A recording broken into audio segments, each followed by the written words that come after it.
Week 5 in the books, week 6 coming up. We got the week 6 waiver ads and trade talk. Will Minshew Mania return in Indianapolis? Let's find out right now on the Razzball Fantasy Football Show.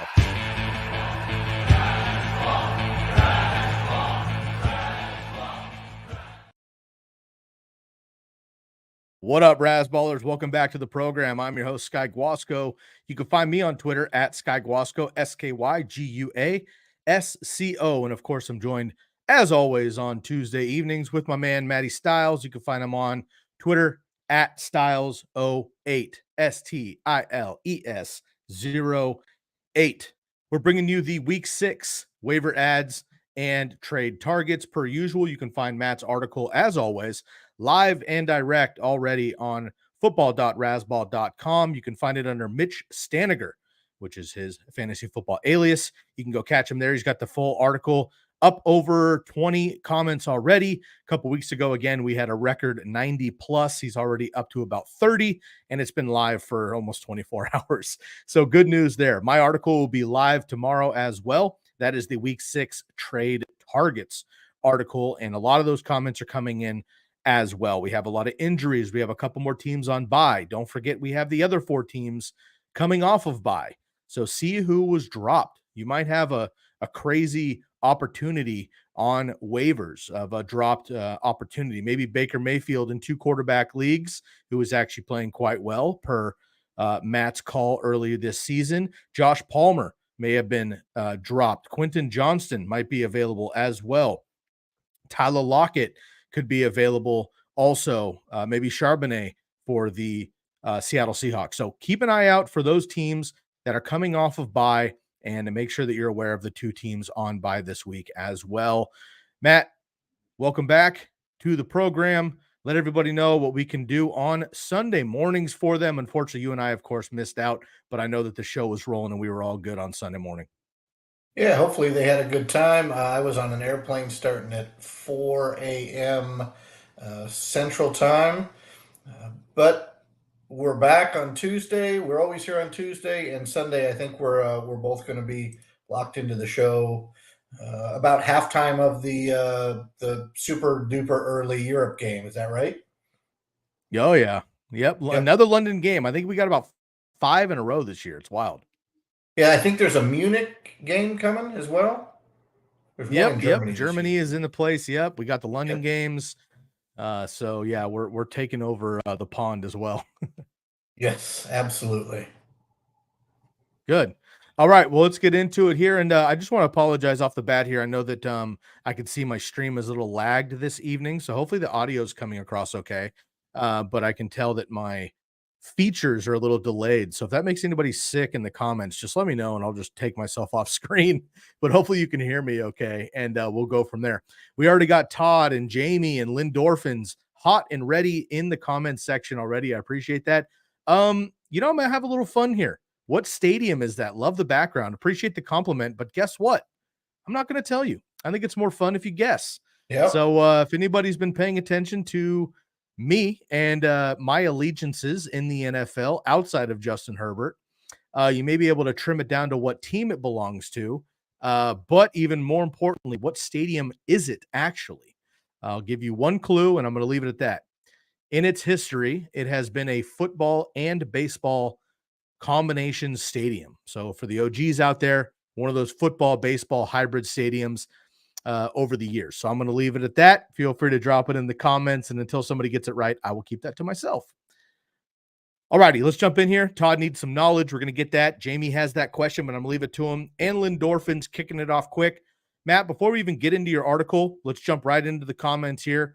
Last week, we got about 15 at the very end, right? So we want to get at those as quickly as possible. Lindorphins wants to know 2 quick questions here.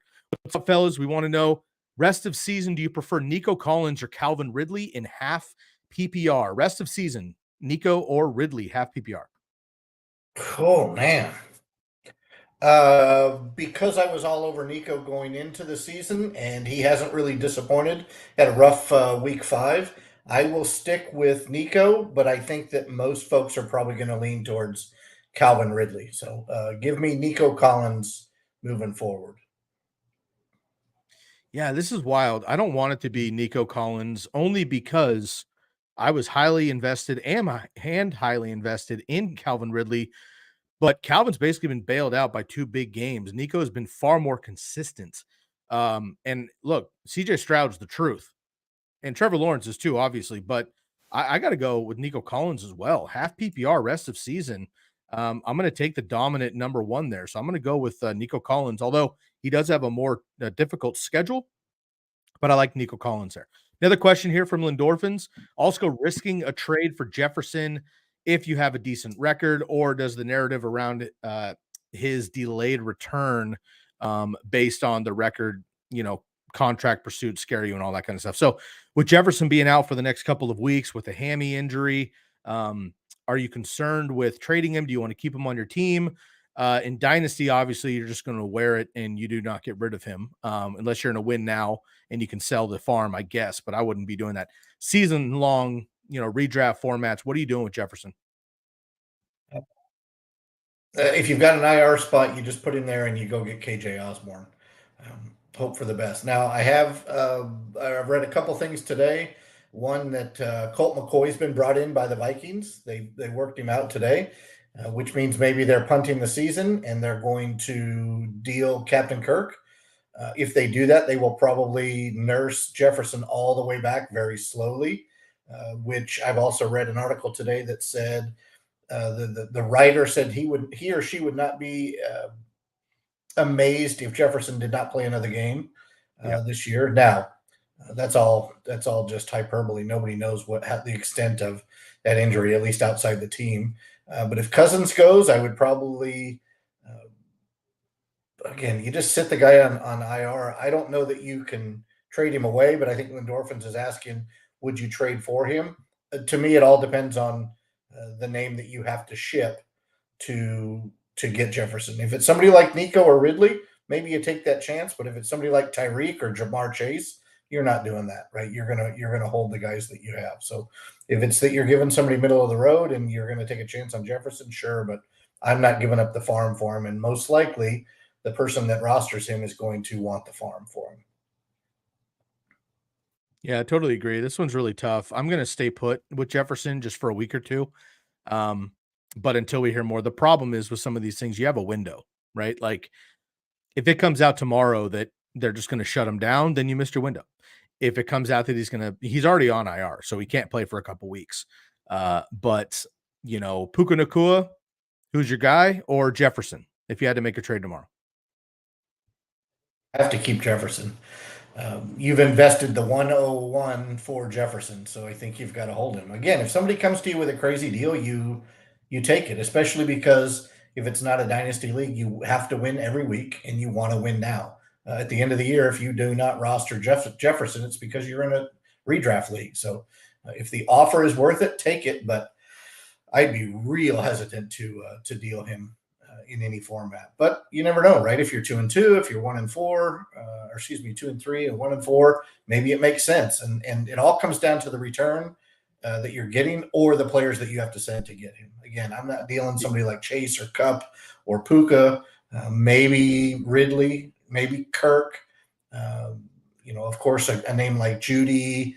But if they want Judy and Kelsey, is it probably not worth it? So you have to all figure it out based on the names. So if you've got somebody that's coming to you, send us the names. We'll be more than happy to give you our opinion on that. But most likely, I'm with you, Sky, and I'm going to stay pat. Yeah, likewise. And again, if you're going 2 for 1, if you're sub 500, I would do it. Like if you're obviously 5-0, if you're 4-1, 3-2, I'd hold tight. If you're 2-3, 1-4, 0-5, and you have Jefferson somehow, I would absolutely move him for whatever you can get because you need wins now. Yeah. 0-5, 1-4 isn't the end of the world necessarily, but 0-6, 1-5 will be. So I like that. Let me look something up while you're talking there. But so that's a minimum 4 games. Let me look and find out when their bye week is for Minnesota. Yeah, basically they're saying already that he's not going to be available for the next 2 or 3 minimum. So he'll be out 4 weeks, right? You're going to lose him in week 13 because that's his bye. So you're losing him a minimum of 5 weeks from this point on. Minimum. Yep. Yep. Yeah. Which obviously is a tough pill to swallow. All right, Jamie wants to know, is this a major league movie hat? It certainly is. Well done, Jamie. Unfortunately for you, I'm not going to move my head because that would give it away immediately on the stadium, but I do appreciate the ask. You can do better than that. I believe in you. Ricky Vaughn, though. Shouts out to Ricky Vaughn. And Cleveland also, my all-time favorite pitcher. That one's really tough. I'm an old school guy, so I got to go with Bob Feller, but I'll go with Finley maybe for Chuck Finley back in the day. Was probably my favorite pitcher there, if not for CC Sabathia. All right, let's get into it here, Matt. We got a lot to cover, of course. We are going to get into your quarterbacks, of course, right off the bat here for the waiver article. And, of course, let everyone know where they can find that article from you. And then I'm going to give you my quarterbacks I'm looking to trade for and away. So, first off, where can we find all your content? Right now, actually, Derek posted it on a thing called Blue Sky. I'm a boomer, right? So I don't know what the Blue Sky is. But I believe it's good thing Derek is significantly younger than you and more hip, so that helps. Yeah, I'll let you look at his driver's license. That'll tell you how much younger he is than me. But I think it's just another access point, right, for people to go out and comment and read the content. My number one place is X/Twitter. And it's out there you could look under Rasball NFL, or you could look under my @Stiles08. You could Google, or you could look for Mitch Staniger too and probably find it. So for me, it's out there a couple places. As we always discuss, right? I answer every question, every comment that comes in, batting 1,000 still. And we're not halfway, but about a third of the way through the second season of doing this. So I'm excited. Already over close to 25 comments now, and we'll get after them as they come in. And for me, if we want to move into quarterbacks, my number one quarterback ad is Minshew. And the reason behind that is because if you're in a streaming situation, you don't want to have to go back to the wire every single week if you don't have to. So Minshew is a guy that didn't get drafted. He's 1% rostered. He's going to throw the ball significantly more and better than Anthony Richardson. He might not be worth as many points on the ground. Well, he certainly will not. Nor rushing touchdowns the way Richardson is. But Minshew's a guy that you can roster, and then you don't have to go streaming other options. Pretty decent schedule. He's got a beatable Jags team that are coming back from overseas. I like Josh Downs, and I like Michael Pittman. And I would tell you this. I pushed to a couple of friends doing DFS. I pushed Zach Moss over Jonathan Taylor in week 5. They didn't listen to me, and they did not place in the money. But with that being said, I think Jonathan Taylor is going to be eased back in, which means Gardner Minshew is an even better selection. The sneaky guy I like is old man Matthew Stafford and his hip, because he's got Puka and he's got Kupp and he's got Kyron Williams in a really good matchup this week. So he would be my second option going into this week. You got anybody else for us? Quarterback wise, there's a couple guys, but I don't want to waste anybody's time here while we're getting to it. If you're in a dynasty, you've already got your quarterbacks. If you're in a one quarterback league, you've already got them. So I think you give me if you're looking to trade for anybody. If not, we can move right on to the skill positions. Got it. Trade for is pretty easy at this point. For me, it's Matt Stafford, right? So I'm looking at quarterbacks that aren't highly rostered. Puka Nacua obviously is not going anywhere. Cooper Kupp is right back to Cooper Kupp. So having those two guys is absolutely incredible. The guy I'm looking to trade away is obviously pretty easy also, and that's Kirk Cousins. I think a lot of people will be scared of Kirk Cousins because Justin Jefferson is out. However, Kirk Cousins is still top 3 in fantasy football. They're going to throw a lot because the defense is terrible, and that's still fantasy points. So I would like to swap Matt Stafford for Kirk Cousins straight up, and I think you could do that. So that'll be my quarterback trade opportunities there. Let's move on to running backs. All right. So for running backs, it's kind of a mess in Arizona. James Conner was put on the IR earlier in the day, and most people are going after Demercado. My gut tells me, based on the way the roster was constructed in the past and this year, that Keontae Ingram is probably the better ad. He's been Connor's backup for a couple of seasons. So I would let somebody else go with the week 5 darling in Demercado, and I would place my fab on Keontae Ingram. And again, Connor to the IR. Ingram's going to go for 4 weeks worth of run as the running back number one. I like him over Demercado. And I also like currently the fact that Jaleel McLaughlin is still only 59% rostered. Samaje Perine is not taking any snaps away from him. Now, Javonte Williams did practice full today, but I'm not playing any of these guys on Thursday. Well, I'm not playing Javonte or Samaje on Thursday. I would think about Jaleel because he's going to get the most run. And then my sneaky pick, which it's probably gonna bring a little bit of a tear to your eye here, is with garbage time and the potential for McCaffrey to get hurt.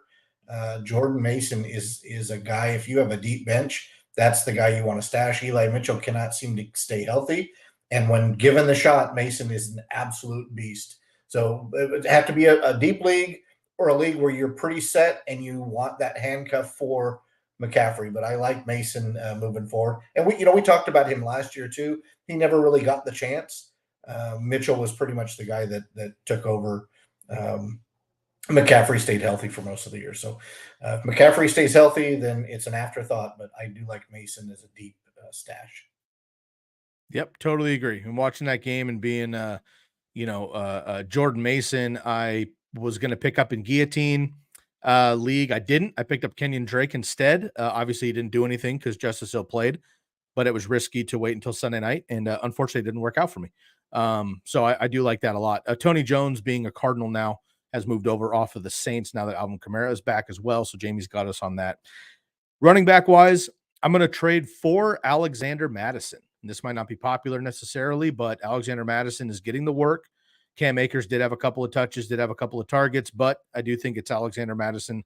Again, he dropped a second touchdown. He was schemed into a passing touchdown. I like that a lot. And without Jefferson, they're going to lean more on the run game, I believe. And then in the running back category, James Cook, who I absolutely love, but I'm looking to move off of him, unfortunately, just because he had the Bills had a season low, and I think it was the last like 4 seasons, just 27 snaps or so for running backs last week. And they have just continued to commit to the pass and not the run. So I love James Cook, but he's not getting the work that we need from a high-end RB2. So I'd be looking to move James Cook and acquire Alexander Mattison. Matt, let's go ahead and get into your.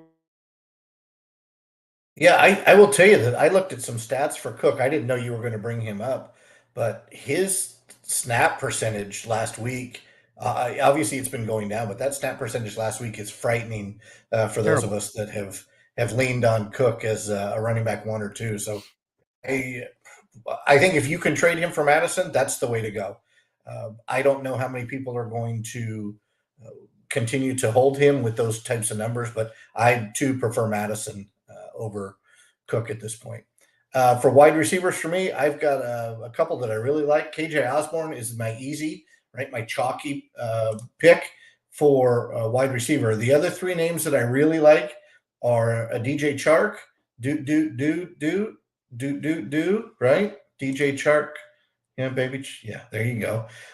You get it, and probably the listeners get it too. I'm not real musically inclined. Rashee Rice, even though his drops are up and his targets are down, I still like him as the best receiver for the Chiefs, and I believe that he's going to get better as the season moves forward. So I'm gonna stash him for now. I actually started him week 5 during the bye in my flex spot, and I love Josh Downs this week with Minshew being part of the conversation, and Downs is only 9% rostered right now. So you can most likely get him for free if people are sleeping on their wire tonight, or if they're just buried and they don't understand how good Josh Downs has looked. Plus, the targets are going to increase because of Minshew. So I love all 3 of those, or 4 of those guys if you count KJ Osborn. We had called for Josh Downs breakout 2 weeks ago on the Sunday Live show, and unfortunately, we were a week early.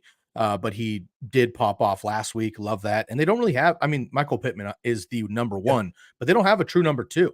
And Gardner Minshew is going to help that pass game a lot. So I agree. That's a good pick there. For my trade targets, I'm looking to acquire Jordan Addison. Obviously. My take, though, be careful with this, because if people are paying attention and Jefferson is out for 4 weeks, which he is, they're going to say, look, Addison's the number one guy. He could be Jefferson, no chance. The conversation is going to be, yeah, but eventually Jefferson will come back and Addison hasn't been that guy. But be careful. You don't want to sell the farm necessarily to get Addison, but I do want him on my team. Adam Thielen, as crazy as it sounds, because he's been on fire, that's a great move, I think, for Jordan Addison, because you're getting a number 2. You're getting a guy who hasn't been consistent, maybe going to be a backup when Jefferson comes back. I would go ahead and make that move there. The guy we'd look to trade away right now, unfortunately, breaks my heart, but Chris Olave. Chris Olave is the number 1. He's the most talented wide receiver on the Saints. But Michael Thomas is the intermediate guy. Derek Carr loves him. He's hyper-targeting him. And, of course, Alvin Kamara is getting that work as well in the pass game. Chris Olave should have had about a 40 to 50-yard reception that was called back on a penalty, but that would have changed his game dramatically. It wasn't, though, however, and his targets have been there, but he's still yet to score, and unfortunately, he hasn't had the opportunity. Or he did have a short touchdown, but he hasn't had the big blow-up game we've expected. So Chris Olave would be somebody I'd be looking to pull off to the side. I do see a couple more comments here. We'll get to those in just a second, guys. Lindorphins and Jamie. Let's wrap up here with your tight ends. Again, I'm looking to acquire Jordan Addison and move off of Chris Olave. Matt, go ahead with your tight ends. The absolute must add in this terrible wasteland of a position that is tight end is Logan Thomas. He showed you that he's the real deal. If you are looking for a guy that's rostered a little bit more, Cole Kmet seems to be the second option for Justin Fields, right? Maybe it's back to being sometimes Fields for those of us that follow the joke. And Kmet, I think, is even more valuable with the injuries to Khalil Herbert and Rashawn Johnson. So as much as I would like to say Dante Foreman's going to come in and he's going to light up the world, I like him as an ad. I just don't love him long-term with Roshan coming back and probably being the number 1. Or maybe Roshan stays in his current role and he fills that third down pass pro type guy. But either way, I love Kmet based on what he's doing. I don't love him because he's a Bear, so let's get that on record. But the guy I'm adding for sure is Logan Thomas. He has become Sam Howell's number 1 pass catcher. I like that. I'll throw out a deeper target for you as well. Luke Musgrave last night had a number of targets as well there, so keep an eye out for the Packers rookie. And for my trade 4 target, it's going to be Jake Ferguson. This would be a great buy low opportunity. He should be incredibly cheap or even dropped. I told you all last week, I text the guys to bring it up on their own channels, fade Cowboys against the 49ers. We saw what happened there. The 49ers are great against the tight end. Dak couldn't do anything. Jake Ferguson did not have an opportunity. Go get him. He's getting targets against other defenses. Jake Ferguson is an easy buy if you can't get Logan Thomas, Cole Kmet as well, or even pick up Luke Musgrave potentially off of waivers. So Jake Ferguson's a tight end I'm looking to go get on the cheap or even just throw in one of these deals. And then Tyler Higbee, who I love, but hasn't really had the bomb game either. But again, this whole what's going to happen to Puka Nacua? Nothing. He has single coverage now. It's maybe even better for him. So all of a sudden, Puka Nacua and Cooper Kupp are right back in the saddle, and therefore, unfortunately, Tutu Atwell, Vance Jefferson's gone now, and Tyler Higbee are just going to take a back seat there. So Tyler Higbee is somebody I'm looking to move off of, and Jake Ferguson will be someone I'm looking to acquire. Okay, so those are and speaking of what you told us about the 49ers against Dallas, they're going to boat race Cleveland. I recommend that if you have Deshaun Watson, who might be too scared to actually play for this week, right? He might have another developmental issue that he doesn't play. I'm not playing any Cleveland players this week against what I saw from that San Francisco team. They are built to win the whole thing. They're going to run into Philadelphia at a certain point, but right now I'm not playing offensive guys unless they're a name like Jamar Chase or somebody that's an absolute must start every week. I'm not letting my offensive guys go up against San Francisco. No way. Love it. They do have a stretch coming up here in a few weeks. It's going to be Seattle, Philly, Seattle, 3 games in a row. Then they also have Baltimore coming up later in the season. but they make it through that gauntlet. I think they're going to be in good shape. And Micah Parsons wants a rematch, but unfortunately, I don't think Micah Parsons actually wants a rematch. So talk is cheap in Dallas. We love that. All right, let's move on here to some of these comments before we get out of here, Matt. Jamie and Lindorphins have been kind of talking in the chat. By the way, guys, I love that you talk amongst yourself in the comment section. So we love that community here at Razzball and appreciate it. Matt, I'm going to siphon through these comments just a little bit so we can get some order. Remind everybody what we can find on Sunday mornings. Sunday mornings we'll be on, probably four of us will be on around the 2-minute warning to halftime of the European game. For weeks that there is no game overseas, we'll be on 2 hours before kickoff of the early game, and then we'll stay on with you answering all your questions until about I don't know, 10 to 15 minutes before kickoff, so that we can set our lineups and have a chat between the group of us. But there's times when we can squeeze our questions in during the discussion, and that helps. But yeah, we'll be there talking. And what do I say? You know, you and I always say, come for the analysis and stay for the laughs. So we tend to get off the rails a little bit, and it becomes more of a banter back and forth with the folks that are chimed in than it does just some stale discussion about start and sit. Yeah, I love it. And so much of that has to do with the comment section as well. So we appreciate it. Just diving into a couple of these notes here. I know that the live listeners can't see them unless I pull them up, and the podcasters obviously can't either. But let me just siphon through a couple of these. Jamie and Lindorphins are talking about maybe some other options looking to trade from Lindorphin's question earlier. He was talking about Nico or Ridley. But he also has Tyreek and AJ Brown. I'm not moving Tyreek or AJ Brown. So Nico and Ridley maybe even is a package to move up if you'd like. But like Nico for Jefferson or Ridley plus for Jefferson straight up, you might want to try that. That could work out there. And then we also talked about Mingo for the Panthers. We're all talking about Adam Thielen, and rightfully so. But 17% target share, not bad. I don't love it, and I just don't trust the offense. There's not enough to go around. And Adam Thielen is the guy there while he's healthy. So I'm not really excited about that. Jelani Woods is another name that had populated there. Minshew does love his tight ends, and the Colts love the tight ends there. Big Molly Cox is hurt. I like that a lot. And Lindorphin's giving a shout out to the Sunday Live, and Jamie's Browns in trouble against the 49ers this week. So I'll keep my comments to myself there as to not lose a good friend here on the program.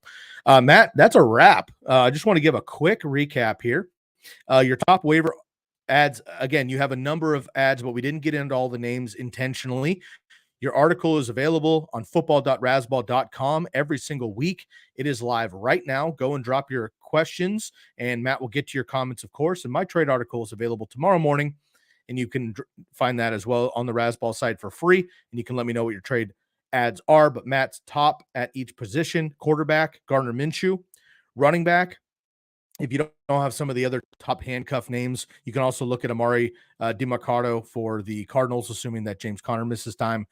KJ Osborn at wide receiver, and Logan Thomas for the Commanders at the tight end position if Cole Kmet's not available. And then for my trade targets, I'm looking to trade for Matt Stafford, Alexander Mattison, and Jordan Addison, both of the Vikings, and Jake Ferguson off a dead week against the 49ers, but he's still a focal point of that Dallas offense. And then I'm looking to trade away Kirk Cousins, James Cook, unfortunately, Chris Olave, which I hope I get burned on that, but it's just not looking good right now, and I think you can get name value from him, and Tyler Higbee for the Rams. Before we get out of here, Matt, any other questions? Anything else you'd like to add for the section here? And if not, we will get out of here. And I want to give a shout out to our good friends, Jamie, again. Yeah, Jamie and Lindorphins, we always appreciate you guys signing in. Todd was in a little bit earlier, but I think he's got other stuff going on as well. One thing that I will tell you is that the articles, the way we post them, it's very deliberate, right? We have the Jefferson comes in with his what he saw happen on Sunday, right? That's one of the first ones that you get. Because it's a reminder for folks of the games they watched, and it's also an update for the games they weren't able to watch, whether they don't have a ticket or whether they just watch their favorite team. So he recaps those games. He tells you what you missed.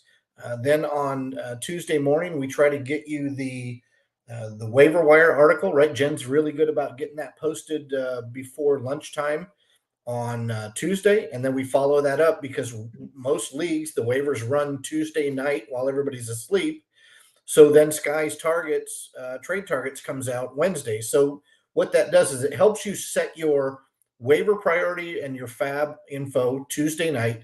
If you don't land the guys you need, or if there's somebody you land and somebody brings you a trade offer, you've got some trade information from Sky out there Wednesday, and then we try to republish those things middle of the week, after the middle of the week, so that we can refresh with you guys and simply answer your questions. Your questions don't have to be absolutely 100% tied to the article, right? Find your favorite writer, find the person that you think will respond the most. But mostly our folks that write, they're going to respond to you. It's part of kind of our mantra here, and our boss doesn't let us get away with not responding. So it's really part of what we do. We're here for you guys. This is obviously a side hustle for all of us. We enjoy it. It really becomes more fun for us the more interaction we have with the readers. So checking in here like Jamie and Lindorphins and Todd did today, and also submitting questions and comments. It doesn't always have to be a question, right? Tell us what we missed on. Call us on our mistakes. I always go back to what John said to me earlier this year. How do you not have Kyren Williams in your waiver article? And sure enough, I completely blew it. And guess what Kyren Williams has done since I blew it? He's just gone off, right? He didn't have a great week last week, but for the most part, he's been an absolutely fantastic ad. So all of that to say this: come and interact. We love the discussion. We love talking a little smack back and forth. So check in and give us what you got, and we'll play ball the whole time. As Jamie mentioned here, please make sure to like and subscribe, hit that bell on the YouTube channel so you don't miss all of our lives. We do go live every single night with a pairing of us. Sometimes you get a trio as well. Obviously, you can join us on Sunday live as well for the Start Sit show. 2 hours before your local kickoff, we will be there ready for you, answering all your Start Sit questions. You can jump onto rasball.football.com or football.rasball.com, for all of our articles for free, and all of our Start Sit tools are our slot versus wide analysis tools as well. We have some strength of schedule tools on there to help you. We put those on there for you, the readers and the followers. Please make sure to go check those out. And of course, everybody can check out the podcast for those of you on the go, the Rasball Fantasy Football Podcast, anywhere you listen to your podcasts. Appreciate Lindorphins, Jamie, and Todd for joining us this evening. For my man, Matty Stiles on Twitter, at Stiles, Stiles 08. I'm your host, Sky Guasco, SkyGuasco. We will catch you next time right here on the Rasball Fantasy Football Show. Best of luck on waivers and best of luck in week 6. We will catch you next time. We are out of here.